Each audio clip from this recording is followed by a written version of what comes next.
ভুতুড়ে কাণ্ড, হরিনারায়ণ চট্টোপাধ্যায়। যে কাজ যুক্তি দিয়ে বোঝানো যায় না, কিংবা যে কাজ আশ্চর্যজনকভাবে ঘটে যায়, তাকে আমরা বলি ভুতুড়ে কাণ্ড। আবার ভূতেরা নিজে যে কাজ করে তাকে তো ভুতুড়ে কাণ্ড বলেই। আমাদের পরিবারে এমনি এক ভুতুড়ে কাণ্ড ঘটেছিল। পরীক্ষা দিয়ে মামার বাড়ি বেড়াতে গেছি। দিদিমা আর মামাদের আদরের সঙ্গে প্রচুর জাম জামরুল খাচ্ছি, তোফা আনন্দে সময় কাটাচ্ছি। তিন মামা। বড় মামা রেল অফিসে চাকরি করতেন, বউ ছেলে মেয়ে নিয়ে শহরের বাসা বাড়িতে থাকতেন, মাসে একবার বাড়িতে আসতেন। তিনি মেজো মামাকে তারই অফিসে চাকরি করে দেওয়ার কথা বলেছিলেন, কিন্তু মেজো মামা রাজি নন। ছেলেবেলা থেকে মেজো মামা একটু ভিন্ন প্রকৃতির, সব ব্যাপারেই বেপরোয়া। তিনি বলেছিলেন, চাকরি বাকরি আমার ধাতে পোষাবে না, আমি স্বাধীন ব্যবসা করব।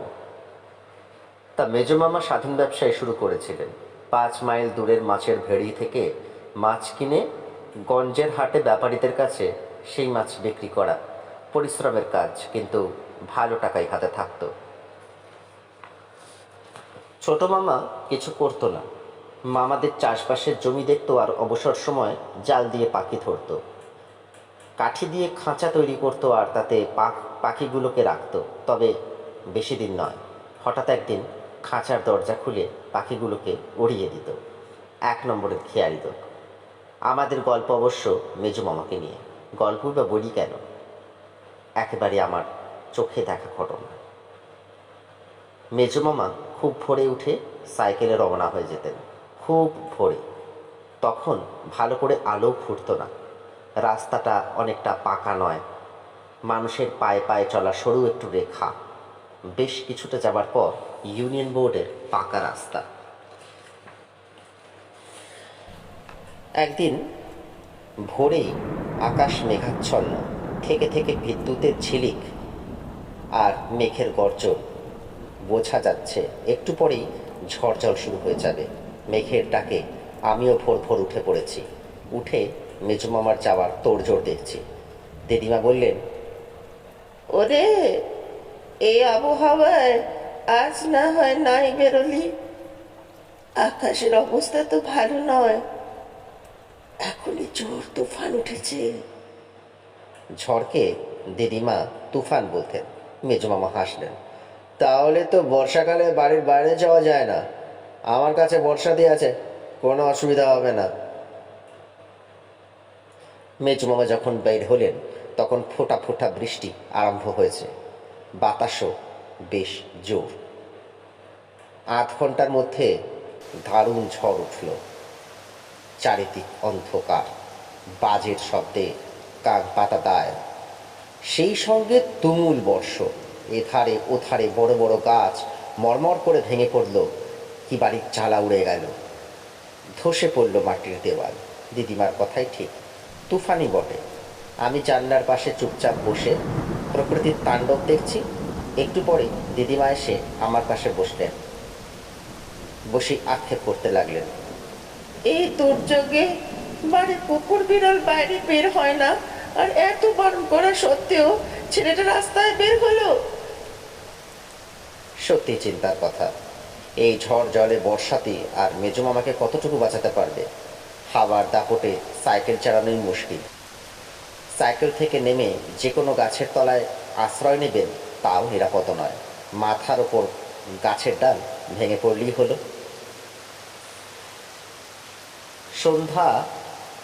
সন্ধ্যা পর্যন্ত একটানা ঝড় বৃষ্টি চলল। দিদিমা খাওয়া দাওয়া ছেড়ে বিছানা নিলেন। মেজো মামার নাম করে অঝরে কান্না। মেজো মামা ফিরলেন রাত 8টা নাগাদ। সাইকেল নেই, হেঁটেই এসেছেন। হাঁটু পর্যন্ত কাদা, পরনের জামা কাপড় ছিন্ন ভিন্ন, বর্ষাতির খোঁজ নেই। দিদিমা মেজো মামাকে চাপটে ধরলেন, কিছুতেই ছাড়বেন না। শুধু কি চাপটে ধরা, ভিড় ভিড় করে কান্না। মেজো মামা বিরক্ত হয়ে বললেন, ছাড়ো, জাপটা জাপটি আমার ভালো লাগে না, আমি মরছি নিজের জ্বালায়। আমি জিজ্ঞাসা করলাম, মেজো মামা, তোমার সাইকেল? বটগাছ চাপা পড়ে খণ্ড বিখণ্ড হয়ে গেছে। বটগাছ চাপা?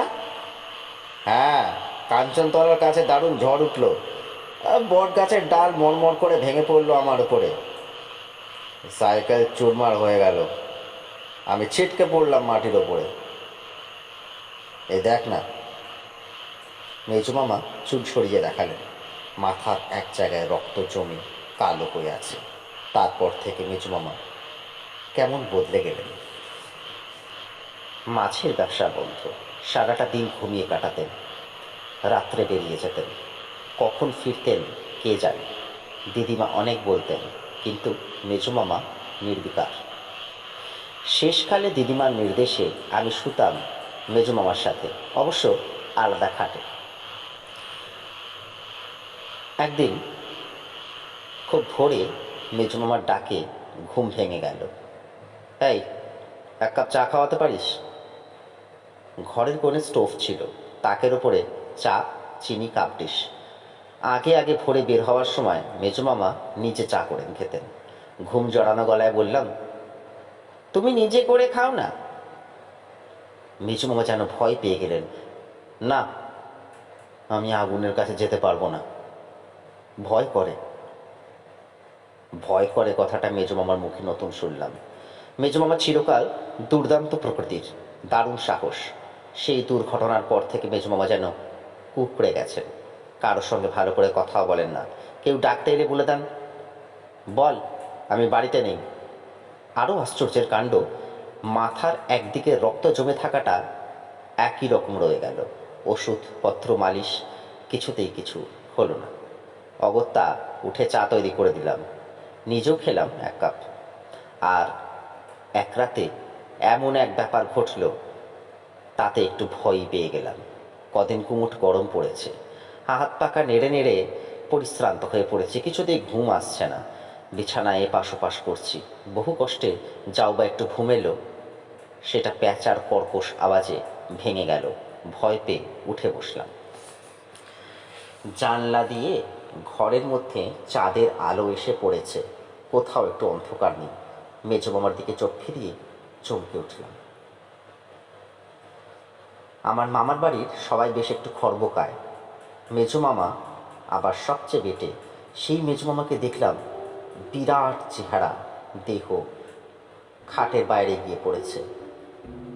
দুটো চোখ রোগড়ে নিয়ে আবার দেখলাম একই দৃশ্য। খাট থেকে নেমে পালাবার চেষ্টা করতেই দৃশ্য বদলে গেল। মেজো মামা যেন নিজের সাইজে ফিরে এলেন।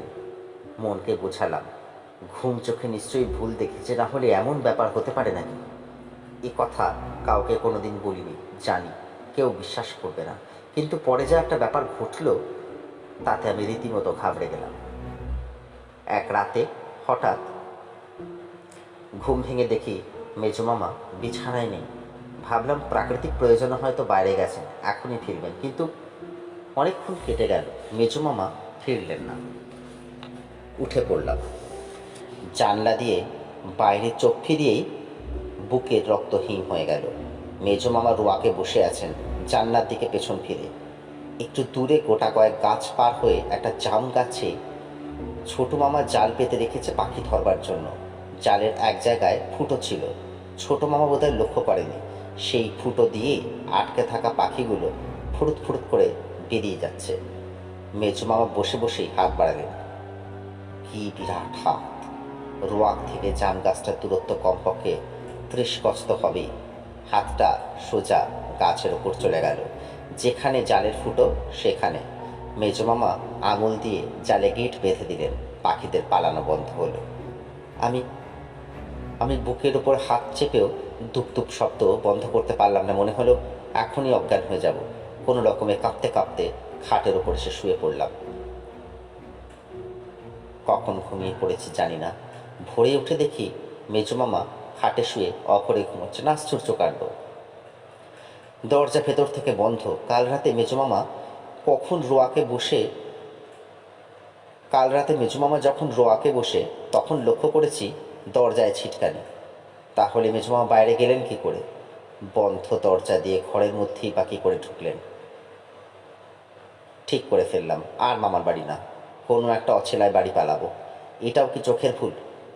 দুবার এরকম চোখের ভুল হতে পারে কখনো?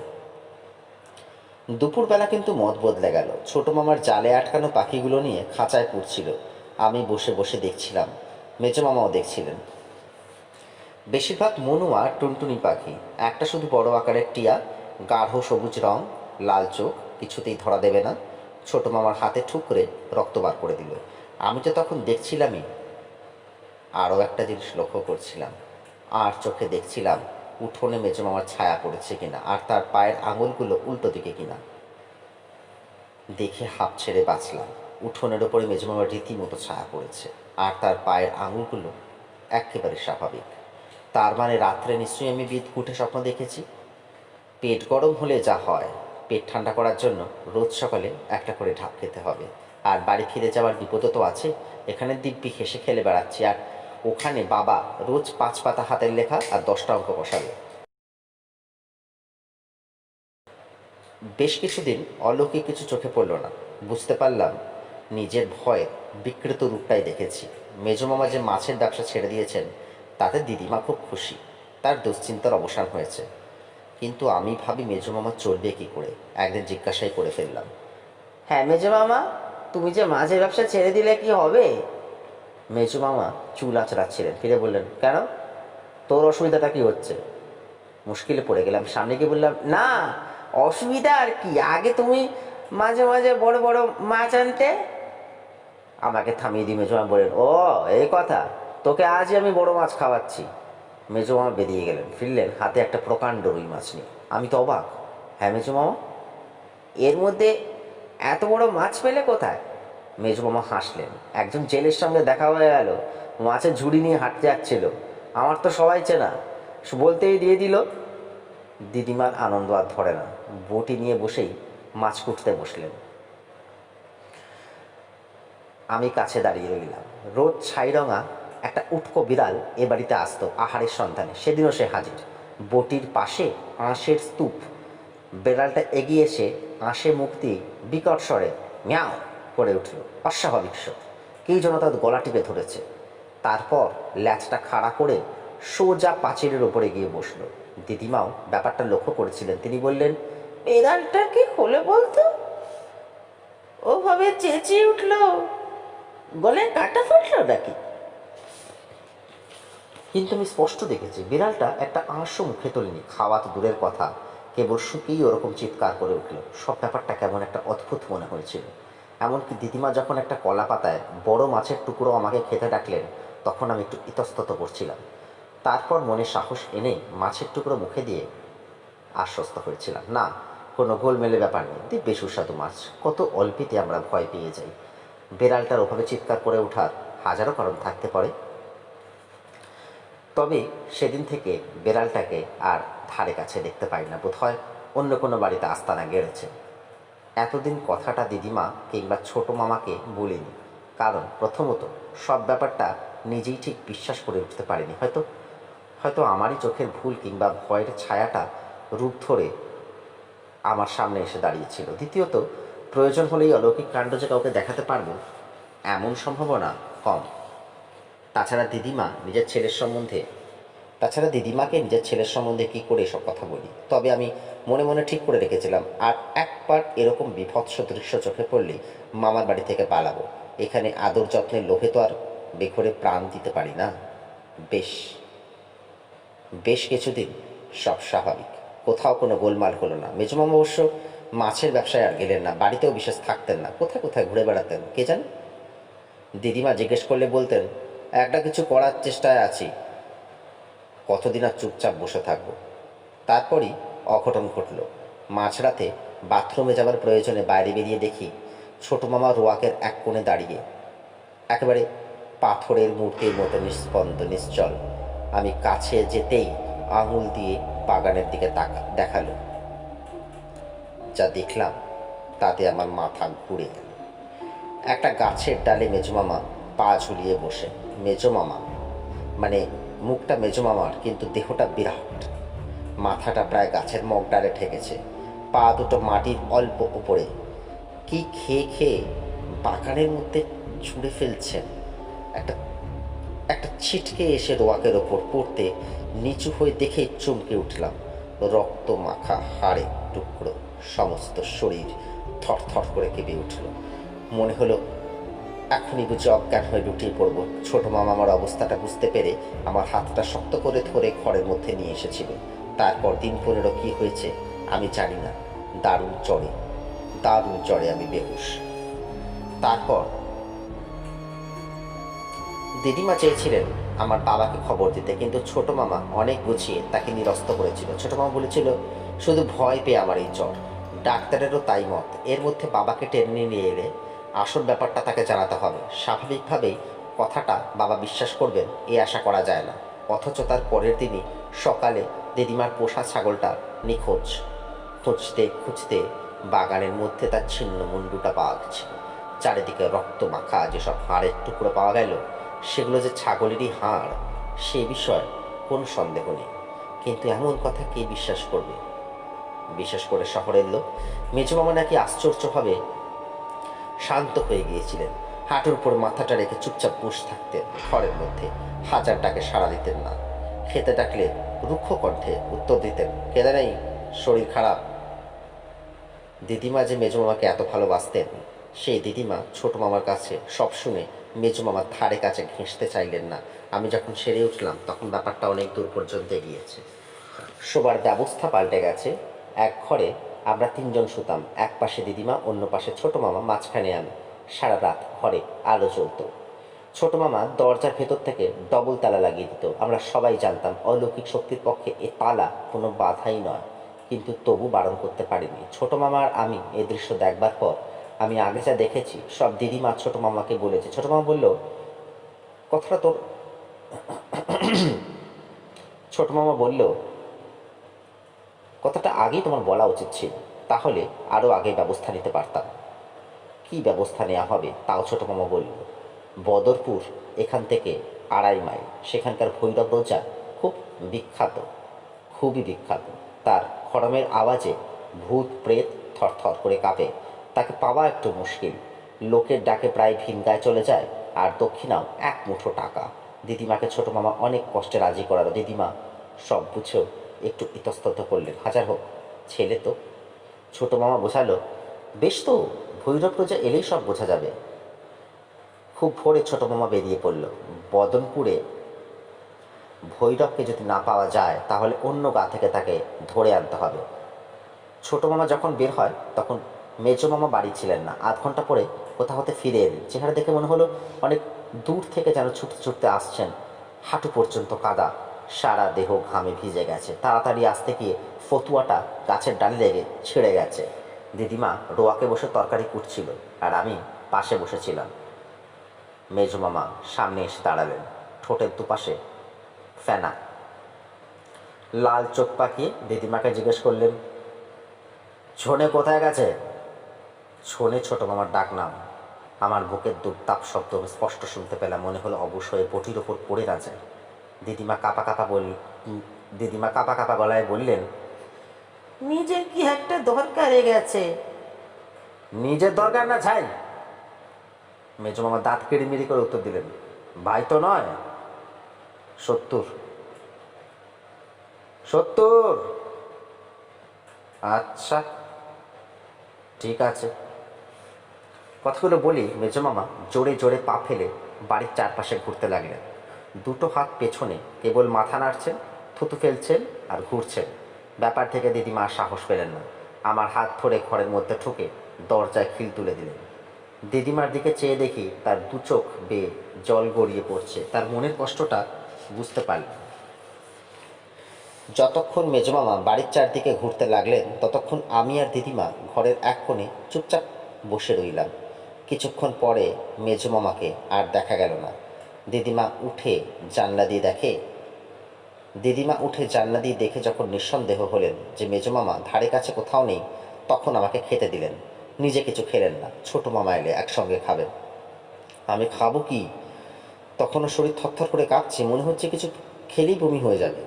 মনে মনে হিসাব করে ফেললাম, কোনো রকমে আজকে রাতটা কাটিয়ে কাল সকালেই বাড়ি রওনা হব। এভাবে এখানে ভয় কুকুরে থাকলে শীঘ্রই শক্ত অসুখে পড়ে যাব। ছোট মামা ফিরল বেলা 2:30টা নাগাদ, সাইকেল রিক্সায়, সঙ্গে ভৈরব রোজা। আমি জানলা দিয়ে দেখতে লাগলাম।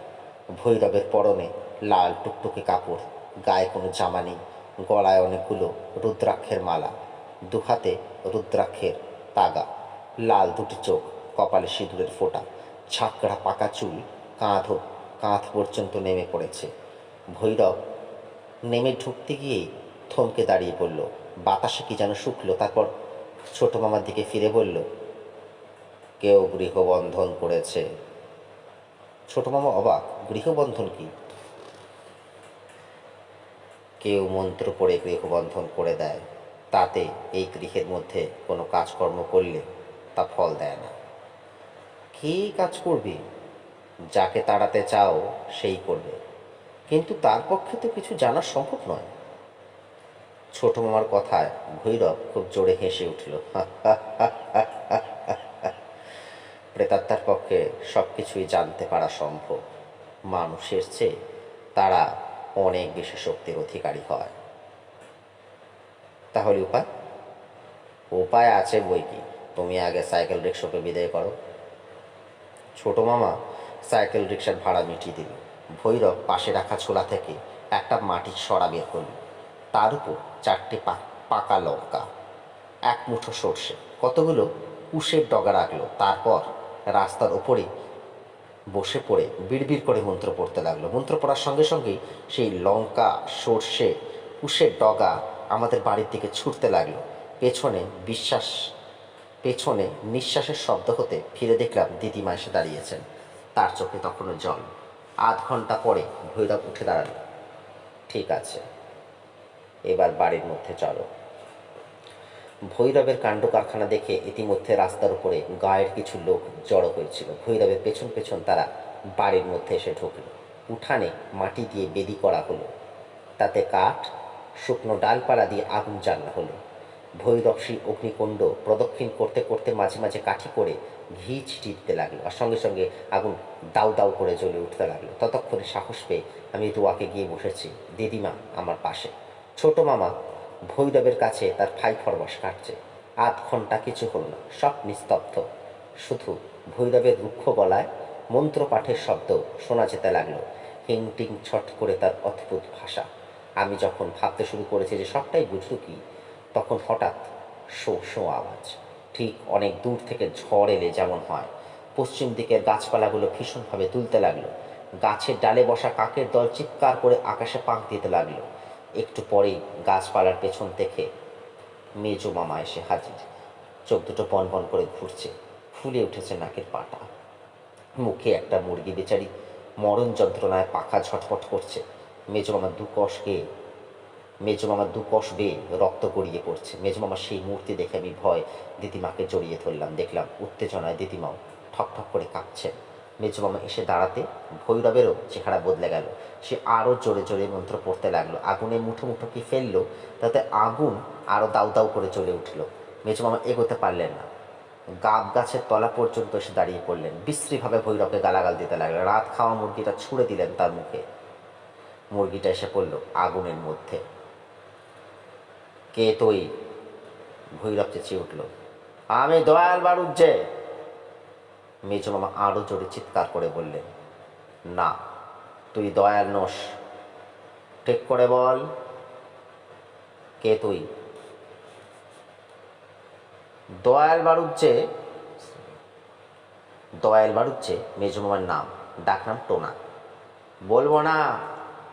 মেজো মামার সে কি গর্জন, ঠোঁটের দুপাশে ফেনা এসে জমল। বলবি না? আচ্ছা দেখি বলিস কিনা।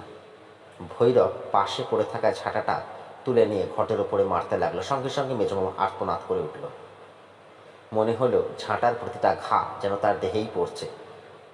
বলছি আর মারিসনি। মেজো মামা গাছতলায় বসে পড়লেন। বল। ভৈরব ঝাঁটা আছাড়ানো শব্দ করল, আমি মহিন্দর ডোম। ভৈরব দিদিমার দিকে চোখ ফেরালো। চেনেন মহিন্দর ডোমকে? দিদিমা একটু ভেবে নিয়ে বললেন, আমি কখনো দেখিনি, বাবার মুখে শুনেছি মহেন্দ্র পুজোর সময় ঢাক বাজাতো। বিষয় সম্পত্তি নিয়ে শরিকদের সঙ্গে গন্ডগোল হওয়াতে তারা পিছন দিক থেকে মাথায় লাঠি মেরে লোকটাকে শেষ করে দিয়েছে। মেজো মামা আর বলবো না, মহিন্দরই বলি। মহিন্দর সব চুপচাপ শুনল। দিদিমার কথা শেষ হতে না হতে বলল, মা ঠাকুরন ঠিক বলেছেন, শিবে আমার মাথায় লাঠি মেরেছিল। আমিও শোধ নিয়েছি। শিবের গোষ্ঠীর ঘাড় মোটকে পগারে ফেলে দিয়েছি। ওর বংশে বাতি দিতে আর কেউ নেই। তুই দয়ালের দেহে এলি কি করে? সেদিন খুব ঝড়ঝড়ের সময় দয়াল সাইকেল চেপে বট গাছের তলা দিয়ে যাচ্ছিল। ওটাই আমার আস্তানা। হঠাৎ মোটা একটা ডাল ভেঙে পড়লো দয়ালের মাথার ওপরে। দয়াল খতম, তার সাইকেল চিড়ে চাপটা। আমি দেখলাম এমন সুযোগ আর পাবো না। অমাবস্যায় বামুনের মরা। অনেক বছর দেহহীন হয়ে ঘুরে বেড়াচ্ছি। সুরসুর করে ঢুকে পড়লাম। এ দেহ তোকে ছাড়তে হবে, ভৈরব বলল। মাথা খারাপ, আমি ছাড়বো না। তবে রে। আবার ঘটের উপরে ঝাঁটার আঁচড়ানি, মাটির উপরে গড়াগড়ি দিয়ে মহেন্দ্র যন্ত্রণায় কাতরাতে লাগলো। একটু পরে বলল, হ্যাঁ হ্যাঁ, যাবো যাবো। কি করে বুঝবো তুই গেছিস? কি করতে হবে বলো? ভৈরব এদিক ওদিক দেখল। উঠোনের একপাশে মরচে ধরা একটা বর্গা পড়েছিল। সেই দিকে আঙুল দেখিয়ে ভৈরব বলল, ওটা দাঁতে করে তুলে নিয়ে যেতে হবে। আর একটা কথা। বলো। গা থেকে 50 মাইল দূরে চলে যেতে হবে। ঠিক আছে, কাসন্দিপুরের শ্মশানে আস্তানা বাঁধবো। এদিকে আর আসবো না। যা তবে। লোহার ভারী বর্গা, যেটা তুলতে অন্তত জনচারেক লোকের দরকার, সেটা মহিন্দর অবলীলাক্রমে দাঁতে তুলে নিল। আর আবার সেই ঝোড়ো হাওয়া। গাছপালার মধ্য দিয়ে বর্গার নক্ষত্র বেগে কোথায় অদৃশ্য হয়ে গেল। এদিকে নজর পড়তে দেখলাম মেজো মামার প্রাণহীন দেহটা গাছতলায় পড়ে আছে। মেজো মামার প্রাণহীন দেহটা গাছতলায় পড়ে আছে। দেহ থেকে বিশ্রী পচা গন্ধ বের হচ্ছে। ভৈরব বলল, এখন এই দেহটা সৎকারের ব্যবস্থা করো। অনেক দিনের বাসি মরা। দুম করে একটা শব্দ। দিদিমা অজ্ঞান হয়ে রোয়াকের উপরে ঢলে পড়লেন। এসব অনেক দিনের কথা। দিদিমা কবে মারা গেছেন? মামারাও কেউ বেঁচে নেই। মামা তো ভাই বোনেরা কি কোথায় ছিটকে পড়েছে খবর রাখি না। আমারও বেশ বয়স হয়েছে। খুব ঝড়ঝড় শুরু হলে সব ঘটনাটা চোখের সামনে ভেসে ওঠে। মাঝে মাঝে মনে হয়, সত্যি কি এসব অবিশ্বাস্য ব্যাপার ঘটেছিল? কিন্তু চোখের সামনে দেখা সব কিছু অস্বীকারই বা করি কি করি?